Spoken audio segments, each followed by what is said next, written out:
बिस्मिल्लाहिर्रहमानिर्रहीम। अस्सलाम वालेकुम। आज 19 नवंबर बरोज़ जुम्मा हम बात करेंगे दो अहम इशूज़ के हवाले से। एतजाज़ अहसन ने ईवीएम के हवाले से अपोजिशन की सारी उम्मीदों पर पानी फेर दिया है और पाकिस्तान तहरीक इंसाफ और इमरान खान के हक़ में वोट दे दिया है। और दिया किसके सामने है, वो भी मरीम नवाज़ की खादमा आसमा शिराज़ी के सामने। बड़ी दिलचस्प, बड़ी अहम और बड़ी कानूनी तफसीलात हैं जो मैं आपके साथ शेयर करने जा रहा हूँ। उससे पहले मैं आपको बताता चलूँ, आमदन से ज़ायद असासाजात केस में आज शहबाज शरीफ फैमिली के ख़िलाफ़ केस पर समाअत हुई है। ये अदालत है, नसीम विरक साहब हैं, एहतसाब अदालत के जज हैं, उनकी अदालत में शहबाज शरीफ, जैसा कि आप जानते हैं कि शहबाज शरीफ असम्बली में मसरूफ़ हैं और वो अपोजिशन लीडर हैं। और अपोजिशन लीडर जब अदालतों में जाता है, जब हाई कोर्ट में ये गए और हाई कोर्ट में जाके दरख्वास्त ज़मानत दायर की, दरख्वास्त ज़मानत मेरिट के ऊपर तो इनकी होने वाली थी नहीं। जब मेरिट के ऊपर दरख्वास्त ज़मानत नहीं होने वाली थी तो फिर इन्होंने अदालत में ह्यूमैनिटेरियन ग्राउंड्स पर, हार्डशिप ग्राउंड्स पर ज़मानत की जो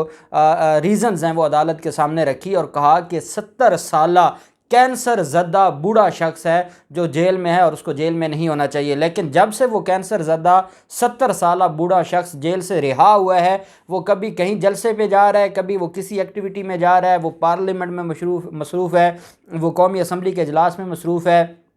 अदालतों में इनकी जो कार्रवाई है, ये इतने बड़े माफियाज़ हैं, ये इतने बड़े जो, क्योंकि अब अपोजिशन लीडर है, पाकिस्तान की जो पार्लियामेंट है वो सुप्रीम है और जो कोई भी इदारा उसके सामने नहीं बोल सकता। तो जब अदालतों में दरख्वास्त इस तरह की दी जाती है तो अदालतों को मंजूर करने के अलावा अदालतों के पास कोई ऑप्शन नहीं है।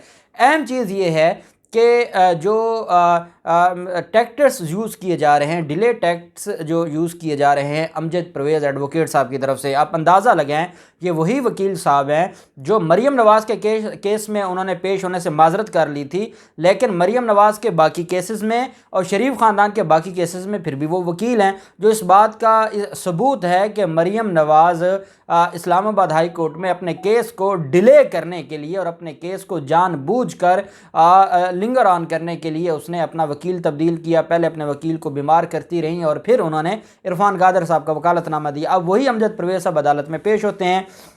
नैब प्रोसिक्यूटर भी अदालत में मौजूद थे, हमजा शहबाज की हाज़िरी हुई है और इस केस के अंदर नुसरत शहबाज की हद तक भी एक नुमाइंदा पेश होता है। जवेरिया अली जो कि बेटी है शहबाज शरीफ की, उसकी हद तक अदालत ने हाज़िरी से इस्तिस्ना दी हुई है। राबिया इमरान जो कि शहबाज शरीफ की बेटी है वो इश्तिहारी है और इमरान अली जो कि दामाद है शहबाज शरीफ का, और दूसरी तरफ जो इनके दूसरे साहबजादे हैं, दूसरे बेटे हैं शहबाज शरीफ के, वो भी इस केस में इश्तिहारी हैं। अब होता क्या है, ये सिर्फ़ और सिर्फ डिलेइंग टैक्टिक्स इस्तेमाल करते हैं। आज अदालत में जब समाअत शुरू हुई तो नैब प्रोसिक्यूटर ने कहा कि मुलज़म आए या ना आए। जैसे हम देखते हैं कि आसिफ जरदारी के केसेस में आसिफ जरदारी की हाज़िरी माफ़ी की दरख्वास्त होती है, जब फ़र्द जुर्म आयद हो जाए तो उसके बाद जो केस है वो आगे चलता है। यहाँ ये टेक्निकल चीज़ों से खेल रहे हैं और वो इस तरह से कि ये केस बहुत बड़ा है, 49 वॉल्यूम पर मुश्तमिल 49 बुक्स हैं इस एक केस की, हज़ारों सफ़ात पर मुश्तमिल ये केस है। इसमें जब नुसरत शहबाज को दोबारा अदालत ने, हाई कोर्ट ने उनको बतौर नुमाइंदा मुकर्रर करके केस में पेश होने की इजाज़त दे दी, तो उसके बाद जब नुसरत शहबाज पर फ़र्द जुर्म आयद हुई तो नुसरत शहबाज की हद तक जो पहले गवाहान थे उनके ऊपर दोबारा उनकी स्टेटमेंट शुरू हो गई, उनके ऊपर जिरा शुरू हो गई। अब ये मामला यहीं पे नहीं रुका था कि एक और मुलज़िम है अली मोहम्मद ख़ान जो कि टीटीज़ स्कैंडल में अहम मुलज़िम है, उसको गिरफ़्तार किया गया, उसका जिस्मानी रिमांड हासिल किया गया। आज अमजद परवेज़ साहब ने अदालत में कहा कि क्योंकि नया मुलज़िम आ गया है तो नए मुलज़िम की गिरफ़्तारी के बाद जो केस है वो नए सिरे से शुरू होगा और क्या पता ये सप्लीमेंट्री रेफरेंस लेकर आएँ। पहले तो उस रेफरेंस में अली मोहम्मद ख़ान का नाम नहीं है, जब नया मुलज़म ऐड किया जाएगा तो सप्लीमेंट्री रेफरेंस फ़ाइल किया जाएगा, जब वो फ़ाइल होगा तो फिर नए सिरे से ट्रायल शुरू हो जाएगा। इस वजह से अभी हम इन गवाहान पर जिरा नहीं करते, लेकिन हम ये चाहते हैं कि जब केस अगर दोबारा शुरू होता है तो फिर हम इकट्ठी इन सब पर जिरा करेंगे। उस पर नया प्रोसिक्यूटर ने कहा कि जनाब तरीक़ाकार ये होता है कि अगर तो कोई उस मुलज़िम से रिलेटेड गवाह है तो उसकी दोबारा एविडेंस होती है, उसकी जिरा होती है। ये नहीं है कि अगर 20 से 22 जो गवाहान हैं, जो सेट ऑफ विटनेसेस है वो प्रोसिक्यूशन पहले करवा चुकी है तो सारों की दोबारा एविडेंस नहीं होती। तो ये बात अदालत ने नए प्रोसिक्यूटर ने की और नए प्रोसिक्यूटर ने अदालत से कहा कि मैं इसके ऊपर कुछ अदालत के सामने केस लॉ रखना चाहता हूँ कि जो डी नोवो ट्रायल का कंसेप्ट है वो सिर्फ उसकी हद तक है जो मुलजिम इस सारे मामले में, और उसको किस तरह से अदालत में पेश होना होता है या किस तरीके से केस को आगे लेकर चलना होता है। अब अदालत ने 26 नवंबर की तारीख इसमें मुकर्रर की है और अदालत ने कहा है कि 26 नवंबर को शहबाज शरीफ को भी पेश किया जाए और बाकी मुलजमान भी पेश हों, और अदालत ने कहा है कि आप तफ्तीश को भी देख लें 5-6 दिन में जो आपने मुलजिम को गिरफ़्तार किया है और जिसके बारे में आपने अदालत को बताया है कि बड़े अहम इंकशाफात हुए हैं और जो टीटीज़ स्कैंडल है उसका वो अहम मरकज़ी मुलजिम है, उसको देख लें। अगर आप लोगों ने इसी केस में उसको बतौर मुलजिम रखना है तो फिर आपने सप्लीमेंट्री रेफरेंस का क्या करना है, ये सारी चीज़ें भी अदालत को आगाह करें। और 26 नवंबर को अदालत ने गवाहान को तलब कर लिया है, नैब के ये गवाहान हैं जो अदालत में पेश होंगे। मकसद सिर्फ ये है कि ये चाहते हैं कि ये लिंगर ऑन करेंगे। पहले इनको कासिम खान साहब बड़ा रिलीफ दे गए थे, अब ये नए टैक्टिक्स इस्तेमाल करना चाहते हैं। और मैं नए प्रोसिक्यूटर से ये गुजारिश करूँगा कि आपको अब जैसे ये टीटी स्कैंडल में गिरफ़्तार हुआ है तो इन केसेस को जल्द अज जल्द, अदालत को आज अच्छा कन्विंस किया है, लेकिन मैं ये समझता हूँ कि अदालत को ये बात बताई जाए कि हुजूर आप अगर डी नोवो ट्रायल शुरू कर देंगे हर मुलजिम का तो फिर उसके बाद ये ज़ीरो से शुरू हो जाएगा और ये मामला फिर रुक जाएगा। इस वजह से जो गवाह किसी की हद तक रेलेवेंट है सिर्फ उसकी हद तक उसकी एविडेंस हो और बाकियों की हद तक ना हो। अब 26 नवंबर को अदालत इस केस पर दोबारा समाअत करेगी। दूसरी तरफ आप जानते हैं बैरिस्टर एतजाज़ एहसन साहब का जो हमेशा बयानिया है वो अपनी जमात से अलग होता है। ये वो काम है, ये वो चीज़ है जो ये बताती है कि वो इम्पार्शियल हैं और वो अपनी जो उनकी एक वो उनका प्रोफेशन है या वो एक मंझे हुए कानूनदान हैं, वो अपनी राय हमेशा ईमानदारी से देते हैं।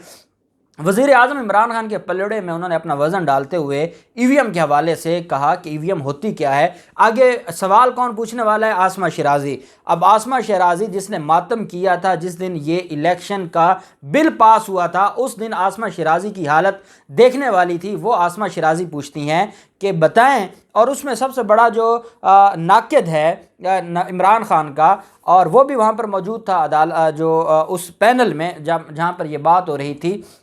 वहाँ पर जब ये बात हुई तो हामिद खान साहब वहाँ पर मौजूद थे और हामिद खान साहब एक वक्त था पाकिस्तान तहरीक इंसाफ का हिस्सा थे और फिर पाकिस्तान तहरीक इंसाफ को छोड़कर वो नाक़दीन में आ गए इमरान खान के। जो हामिद खान साहब है उन्होंने भी ईवीएम के हवाले से कहा कि ये जो हमारे बार के इलेक्शंस हैं उसमें हमने इसको इस्तेमाल किया तो ये एक अच्छी चीज़ है। एतजाज़ एहसन साहब ने कहा कि बात यह है कि आप एक मशीन के पास जाते हैं, आप जब अपना थंब वेरीफाई आपका होता है तो उसके बाद आपके सामने एक पूरा बैलेट पेपर आ जाता है, उस पर आपके जो मामलात हैं, जो आपके जो जितने भी कैंडिडेट्स हैं उन सब की डिटेल्स आ जाती है। आप अपनी मर्ज़ी के कैंडिडेट पर निशान लगाते हैं, वो टिक हो जाती है, फिर वो आपसे बाद में कंफर्मेशन भी मांगता है कि क्या वाकई आप इसी को ही वोट डालना चाहते हैं। जब आप वो कंफर्म करते हैं तो कंफर्म करने के बाद एक तो आपका जो वोट है वो उसके पलड़े में काउंट हो जाता है, गिनती हो जाता है। दूसरा ये होता है कि आपको एक प्रिंट भी बाहर निकलता है, वो प्रिंट आप मैनुअल तरीके से जो वहाँ पर डब्बा पड़ा होता है उसमें आप डाल देते हैं, तो उससे ये दो तरह की वेरिफिकेशन हो जाती है वोट की, एक आपकी जो इलेक्ट्रॉनिक डिवाइस के साथ और दूसरी आपकी मैनुअल तरीके से। तो इससे बेहतर और साफ और शफाफ इलेक्शन क्या हो सकता है, कैसे हो सकता है? उस पर आसमा शिराज़ी कहती हैं कि कुछ जगहों पर इंटरनेट नहीं होता। उन्होंने कहा एक्सेप्शन हर जगह होती है। अगर 1 लाख पोलिंग पॉइंट्स हैं और वहाँ पर अगर कोई 500 पोलिंग पॉइंट्स पर नेट का इशू होगा तो वहाँ मैनुअल चल सकता है, लेकिन आप 500 के लिए पूरे 1 लाख को तो ना ख़राब करें और आप उनको जो हक मिलना चाहिए वो तो आप उनको दें। उन्होंने कहा कि अब हम दुनिया बहुत आगे चली गई है, हर काम जब तक आपका थंब वेरीफाई नहीं होता तब तक आप कोई काम नहीं कर सकते। लेकिन जब यही बात इलेक्शन की आती है तो ये चीज़ें हैं, उन्होंने कहा किसी को पसंद हो या ना हो, बड़ी सिंपल सी बात है, अल्टीमेटली हमने इस तरफ जाना है। जब हर चीज़ हमारी मॉडर्न जो टेक्नोलॉजी है उसकी तरफ जा रही है, जदीद टेक्नोलॉजी को हम इस्तेमाल कर रहे हैं, हर चीज़ हमारी दिन ब दिन टेक्नोलॉजी पर शिफ्ट होती जा रही है, तो हम कब तक बैठे रहेंगे टप्पे पर? कब तक हम ठप्पा माफिया का हिस्सा बन के बैठे रहेंगे? आज ना जाए, आपको पसंद नहीं है, कल जाना पड़ेगा। उन्होंने मिसाल दी कि जैसे शहबाज शरीफ एंड कंपनी 2012-13 में जब जरदारी की हुकूमत थी तो उस वक्त जरदारी के ऊपर बात किया करते थे कि ओवरसीज़ पाकिस्तानियों को हक दिया जाए, और कहते थे कि ओवरसीज़ पाकिस्तानियों को हक न देना यह मुल्क दुश्मनी है। तो आज अगर ओवरसीज़ पाकिस्तानियों को हक मिला है तो उस पर ये खिलाफ बातें करते हैं, उस पर ये कहते हैं कि नहीं ये ठीक नहीं हुआ, जो इस बात का सबूत है कि इनके अपने अपने मफादात हैं, सिर्फ अपने मफादात के लिए ये काम कर रहे हैं, इसके अलावा और कोई काम नहीं है।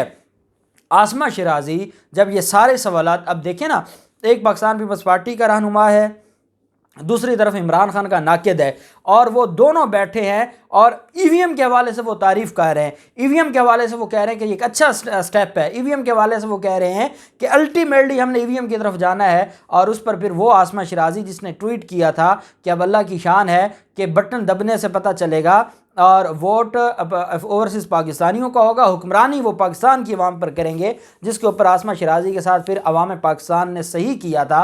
तो वो उनके पास कोई बात थी ही नहीं, इतनी वो तकलीफ़ में थी, उनका बस चलता तो वो एतजाज़ अहसन साहब को कहती कि आप प्रोग्राम से उठकर चले जाएं, क्योंकि उनका पूरा जो बयानिया, पूरा जो नज़रिया था उठाकर फेंक दिया। और अब मुझे बताएं कि एतजाज़ अहसन साहब के इस बयानिए के बाद क्या अब भी, और वो जो चीज़ जो फारूक एच नायक साहब और रज़ा रबानी साहब ने कही कि जब हम उस में मौजूद थे, जब वोटिंग हो रही थी और हमने बाइकआउट नहीं किया था, वॉकआउट नहीं किया था, तो तब हमारे पास चांसेस कम हो जाते हैं कि हम इसको किसी अदालत में चैलेंज करें। ये सारी चीज़ें मिलकर ये बताती हैं कि अब ओवरसीज़ पाकिस्तानियों का हक हो या ईवीएम का हो, वो अब हमेशा के लिए है। और इंशाअल्लाह ये जो ठप्पा माफिया है इनको शिकस्त होगी और पाकिस्तानी जिसको मुंतखब करना चाहेंगे वही मुंतखब होगा।